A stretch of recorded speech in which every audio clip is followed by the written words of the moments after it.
Olá a todos, muito obrigado. Estou aqui para falar sobre tecnologia, a tecnologia que eu trabalho. Nós trabalhamos com os drones, esses robôs, automatizados ou não, vêm dominando e fazendo parte de todo o mercado. Seja você arquiteto, seja você engenheiro, seja você topógrafo, seja você de engenharia elétrica. Então, em várias áreas, o drone tem entrado, tem se mostrado a sua eficiência e tem se ramificado também. Ele tem se expandindo cada vez mais. Por quê? Se descobriu-se que o drone não era apenas uma câmera voadora. Eu começo a apresentação com essa frase do meu amigo e mentor, Thiago Kraus, um dos maiores especialistas de drones do mundo. Ele participou da criação e o desenvolvimento dessas aeronaves. Esse termo drone é até popular, é um termo popular, mas o correto seria aeronave não tripulada ou remotamente pilotada. Tá? Então, quando eu aprendi muito com o Thiago, eu estava fazendo acompanhamentos de obra, eu já estava fazendo imagens de drone voltadas ao mercado de engenharia civil. E aí começou muita, como é que eu vou dizer, popularização. Começou justamente a popularização desse mercado de drones. Foi quando o Thiago me falou essa frase: quem não se especializar será engolido pela popularização dos drones. O que ele quis dizer com isso? Antigamente, os drones, não existia drones por menos de 60 mil reais. Então, quem trabalhava com drones era justamente quem tinha condições, quem se especializava e quem investia também em treinamento, porque não queria perder um equipamento de 60 mil reais. Quando começou a popularização, começamos a se descobrir drones de 2 mil reais, 3 mil reais, ou seja, ficou muito, muito popular. E aí, isso trouxe um malefício para o mercado, que foi o quê? Drones caindo, drones em locais não autorizados, a baixa de preço, porque drones de 60 mil reais não saíam de casa, não saíam da empresa para fazer um serviço que fosse menos de 5 mil reais, 8 mil reais. Então, era bem mais caro do que os drones que eram populares. E aí, o mercado ficou muito barato. Então, poderia depois sair para fazer uma imagem aérea por 250 reais, por 300 reais, às vezes até por troca, uma permuta. Trocava por sanduíche, trocava por ingresso, o pessoal fazia esse tipo de imagem aérea. Foi quando o Thiago lançou essa frase. Só que aí, quem trabalhava com imagem aérea viu e começou a se especializar. Falou, opa, eu investi no equipamento, 5 mil, 10 mil reais, e não posso agora deixar de pagar. Ele tem que fazer dinheiro. E aí foi quando eu também percebi essa mudança no mercado e falei, nossa, eu já estou com 12 drones, que eu trabalhava bastante, eram equipamentos que davam problema, não dava tempo de você fazer manutenção, então já tinha 12 drones. E aí eu falei, e agora? A maioria está pago, mas ainda eu preciso recuperar esse dinheiro. Quer dizer, troquei todo o meu investimento por drone e depois. Então, ele tem que fazer gerar. Foi quando eu me especializei ainda mais no mercado de construção civil e engenharia como um todo. O mercado de inspeção, o mercado de prospecção também e o mercado de treinamento. Porque aí o pessoal, quando começou a ver que os drones caíam, se você não fosse bem treinado, você derrubava, na verdade, eles não caíam, você derrubava, e foram atrás de treinamento. Carlos, você me treina? Carlos, você me dá um curso? Carlos, me dá aula? E aí foi quando eu falei, opa, está aí um filão. E aí comecei com os treinamentos. E nisso que a gente se reinventou. Aí eu sempre olhava essa foto do Thiago e falava, nossa, quanto drone, quanto rádio, quanto equipamento.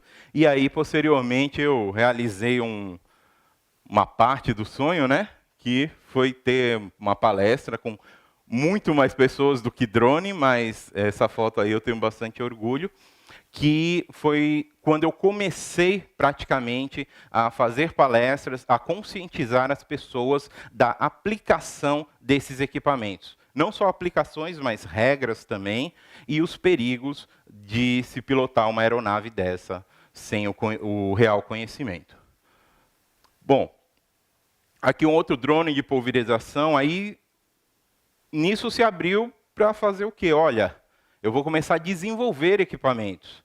Não só desenvolver, mas também personalizá-los, adaptá-los. E aí eu falei, olha, o drone já existe, já tem uma câmera. Eu posso tirar essa câmera e embarcar outros tipos de sensores, outros tipos de ferramenta. Foi quando eu, olhando os outros drones de agricultura, de pulverização, eu peguei um drone de cinematografia e transformei ele em um drone de pulverização.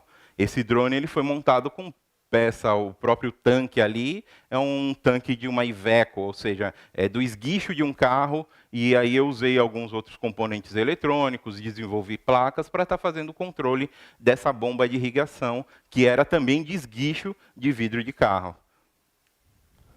E aí também, quando a gente fala drone, a gente só vê esses equipamentos com as suas hélices rotativas, mas também a gente pode considerar outros drones, os de asas fixas, né, mais parecido com aviões. Drones de brinquedo, bem menores, cabem na palma da mão. Drones militares, drones pequenos para busca, para inspeção. E drones militares bem maiores também, que são drones bélicos já equipados com armas e mecanismo de reconhecimento e tudo mais que se precise. E aí começou a fazer o quê? A força de segurança pública, principalmente de defesa, como os bombeiros, começaram a utilizar. Eu tenho uma extensão de praia de 4, 5 quilômetros e tenho uma guarnição de 2, 3 bombeiros, 2, 3 salva-vidas. Por que não um drone para monitorar essa área?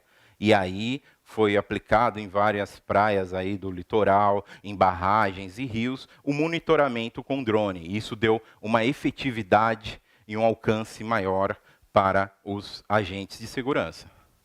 E a segurança pública, como propriamente dita, né, da polícia mesmo, também começou a utilizar essas ferramentas. Porque eles acabavam tendo uma plataforma elevada de observação, no qual eles poderiam direcionar o drone para uma ocorrência, ou para afastar, para afugentar, ou também de modo furtivo, para poder fazer uma certa investigação. Então, os drones até hoje são muito utilizados, aqui em Sergipe, principalmente, é bastante utilizado, a polícia tem muitos equipamentos para estar fazendo esse monitoramento e prevenção.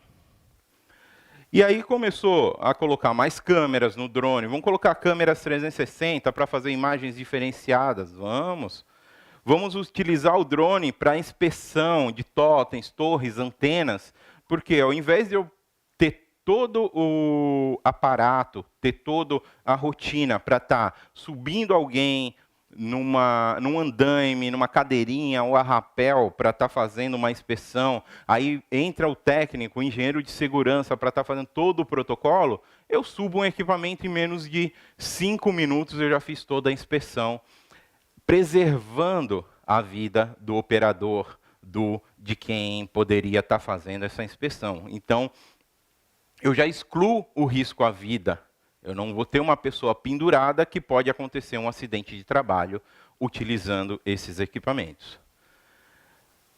Aqui são VTOLs, são drones aí, que decolam e pousam na vertical, então são aviões que têm a estrutura de um drone. Então eu já não preciso de uma pista de decolagem muito grande para estar fazendo o lançamento desse drone. E aí você vê que foi se evoluindo.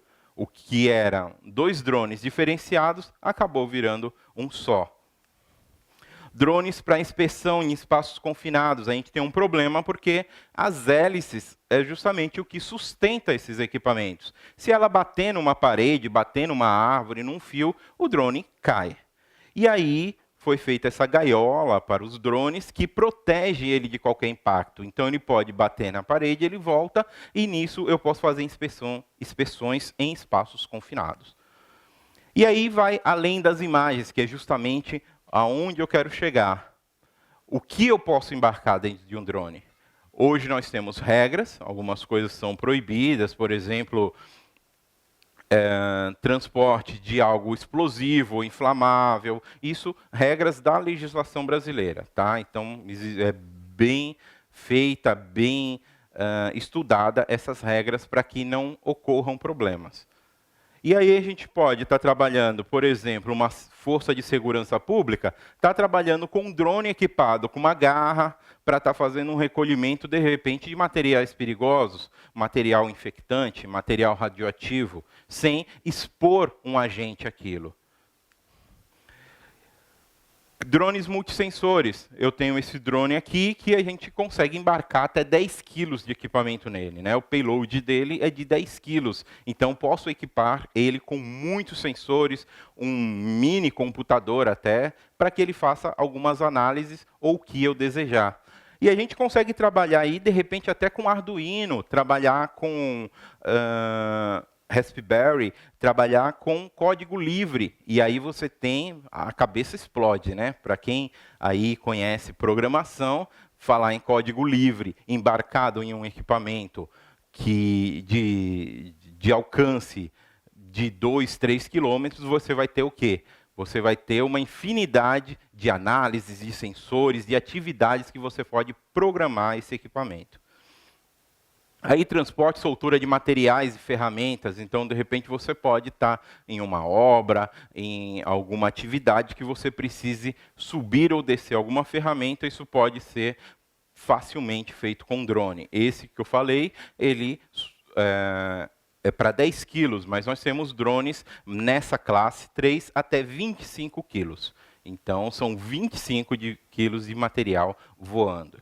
Esses menores, claro, que eles tem a sustentação apenas para o próprio peso, porque ele já vem equipado, já vem embarcado com a própria câmera dele. Então, praticamente é um drone apenas para fazer imagem. Que tipo de imagem? Uma inspeção, um evento, um monitoramento, porque eu não posso, ele não vai ter sustentação e não vai ter força para que eu embarque outras coisas nele. Agora, outros drones eu já consigo personalizar de outras maneiras. Um contador Geiger, imagine um acidente radioativo que tenha, e um acidente com gás, e ao invés de expor um operador, de expor uma pessoa, eu entro com o equipamento para estar fazendo essa leitura e acompanho isso pelo rádio, pela tela, em tempo real, o que está acontecendo. Farol de busca, uma situação de pessoas perdidas em uma mata, um local ermo, eu posso equipar o drone com uma iluminação, tanto para as pessoas verem um drone, como também para que eu localize, né, num ambiente noturno. Içamento de cabo-guia. Esse içamento de cabo-guia eu posso estar fazendo uma travessia, por exemplo, um bombeiro ele precisa atravessar um rio, jogar uma corda para uma pessoa, de repente para puxar um barco, eu posso estar fazendo isso com um drone. Eu lanço um cabo-guia, uma linha de pesca que aguenta até 20 quilos, 30 quilos, e essa linha, de repente, vira guia para uma corda, ou um cabo mais grosso, e aí eu faço essa travessia, eu faço essa minha atividade. Tá? Tem alguns drones, ele é limitado, né, o tempo de 25 minutos, tem drones com 30, 50 minutos de voo, mas aí fica limitado ao tempo de bateria. É um equipamento elétrico que, conforme a bateria acaba, você tem que voltar. Então, você volta, carrega a bateria ou coloca outra e continua o serviço. E para algumas atividades você pode estar colocando um cabo no drone. É algo que é desenvolvido apenas para fins específicos, para que o drone trabalhe sem interrupção.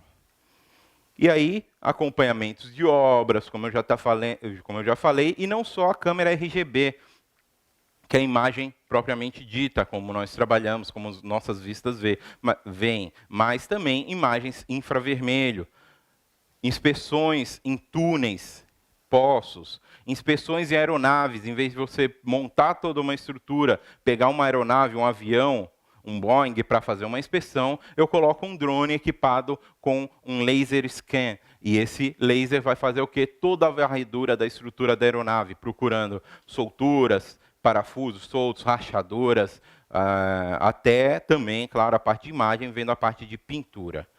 O lançamento aí de drones de asa fixa, como eu já falei, eles precisam de um espaço muito grande para isso acontecer. Inspeção em redes elétricas também é algo que tem preservado as agências e as empresas de distribuição de energia têm utilizado bastante, porque também preserva a vida, porque você não desliga todo um sistema para fazer a inspeção. Então, você utiliza o drone para estar procurando anomalias, rachaduras em isoladores e tudo mais, algumas particularidades da elétrica. Você faz isso com o drone, ao invés de submeter o profissional a um risco desnecessário.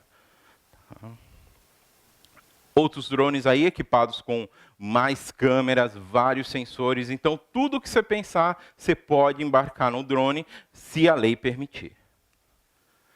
Uma inspeção, por exemplo, de uma edificação com câmera térmica. Você pode colocar uma câmera térmica e estar avaliando a temperatura daquele ambiente, daquele local. Telhados.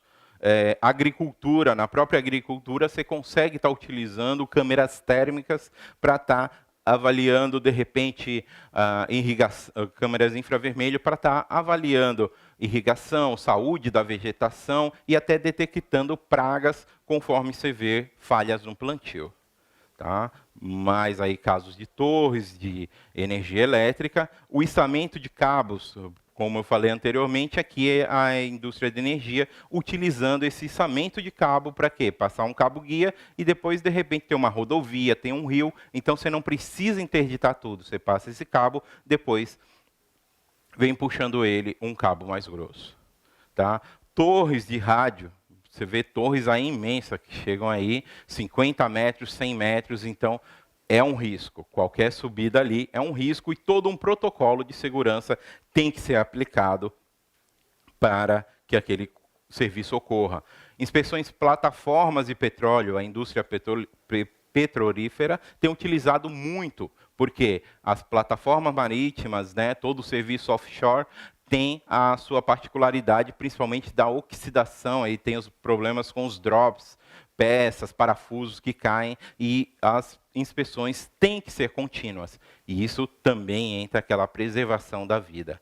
Aqui algumas outras aplicações até engraçadas, né? Tem um drone equipado com uma serra elétrica, uma motosserra, né, para estar cortando árvores, um drone com lança-chamas. Para que eu usaria um drone com lança-chamas? Para queimar alguém? Não, de repente um balão que ficou preso na linha de alta tensão, em vez de subir para tirar, como é tudo material que eu posso estar inflamando ele, eu queimo e cai só a fuligem, né? E até para apagar incêndio também eu posso estar utilizando os drones. Inspeção de pontes, de passarelas, em vez de estar colocando um caminhão com aquela girafa, com aquela grua, eu tenho um equipamento que vai fazer todas essas imagens e depois vai me trazer para que eu faça uma análise no meu escritório. Então, tomando um café no meu escritório, no ar-condicionado, eu pego aquelas imagens e aí eu confecciono um relatório ou laudo que seja necessário, né? E toda a parte da indústria.